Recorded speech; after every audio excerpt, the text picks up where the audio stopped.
On Brawn and Brains. Greetings from Seneca to his friend Lucilius.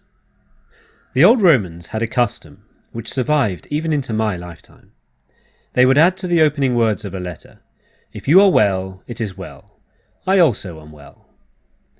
Persons like ourselves would do well to say, "If you are studying philosophy, it is well," for this is just what being well means. Without philosophy, the mind is sickly, and the body too, though it may be very powerful, is strong only as that of a madman or a lunatic is strong. This, then, is the sort of health you should primarily cultivate. The other kind of health comes second, and will involve little effort if you wish to be well physically. It is indeed foolish, my dear Lucilius, and very unsuitable for a cultivated man, to work hard over developing the muscles and broadening the shoulders and strengthening the lungs. For although your heavy feeding produce good results and your sinews grow solid, you can never be a match, either in strength or in weight, for a first-class bull. Besides, by overloading the body with food, you strangle the soul and render it less active. Accordingly, limit the flesh as much as possible, and allow free play to the spirit. Many inconveniences beset those who devote themselves to such pursuits. In the first place, they have their exercises, at which they must work and waste their life force, and render it less fit to bear a strain or the severer studies. Second, their keen edge is dulled by heavy eating. Besides, they must take orders from slaves of the vilest stamp, men who alternate between the oil flask and the flagon, whose day passes satisfactorily if they have got up a good perspiration and quaffed, to make good what they have lost in sweat, huge draughts of liquor which will sink deeper because of their fasting. Drinking and sweating, it's the life of a dyspeptic. Now there are short and simple exercises which tire the body rapidly, and so save our time. And time is something of which we ought to keep strict account. These exercises are running, brandishing weights, and jumping, high jumping or broad jumping, or the kind which I may call the priest's dance, or, in slighting terms, the clothes cleaner's jump. Select for practice any of these, and you will find it plain and easy.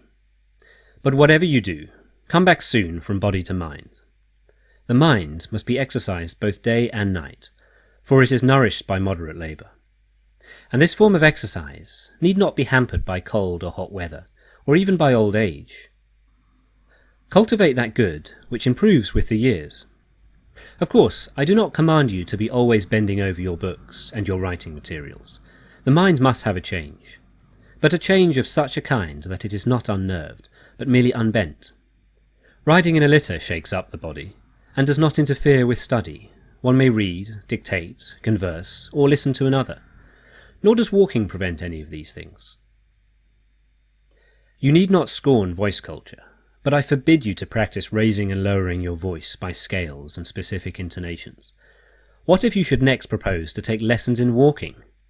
If you consult the sort of person whom starvation has taught you tricks, you will have someone to regulate your steps, watch every mouthful as you eat, and go to such lengths as you yourself, by enduring him and believing in him, have encouraged his effrontery to go.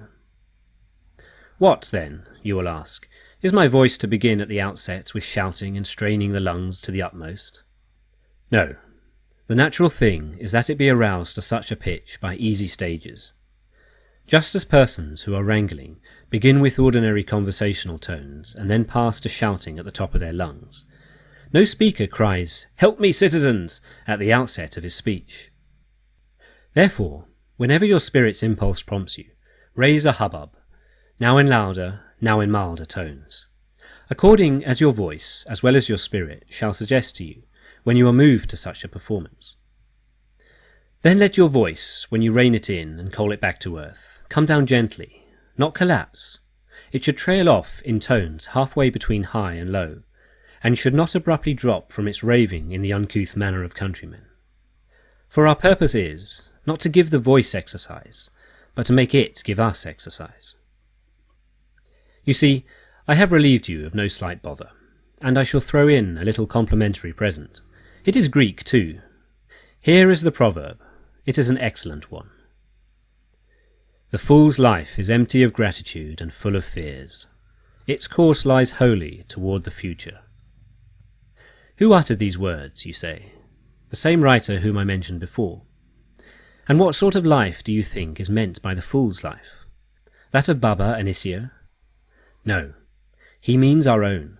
For we are plunged by our blind desires into ventures which will harm us, but certainly never satisfy us. For if we could be satisfied with anything, we should have been satisfied long ago. Nor do we reflect how pleasant it is to demand nothing, how noble it is to be contented and not to be dependent upon fortune. Therefore, continually remind yourself, Lucilius, how many ambitions you have attained. When you see many ahead of you, think how many are behind. If you would thank the gods and be grateful for your past life, you should contemplate how many men you have outstripped.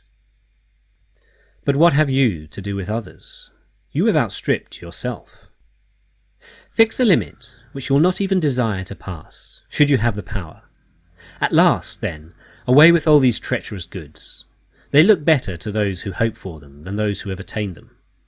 If there were anything substantial in them, they would sooner or later satisfy you. As it is, they merely rouse the drinker's thirst.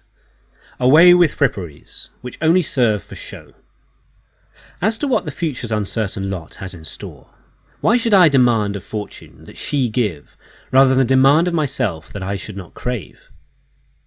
And why should I crave? Shall I heap up my winnings and forget that man's lot is unsubstantial? For what end should I toil? Lo, today is the last. If not, it is near the last. Farewell.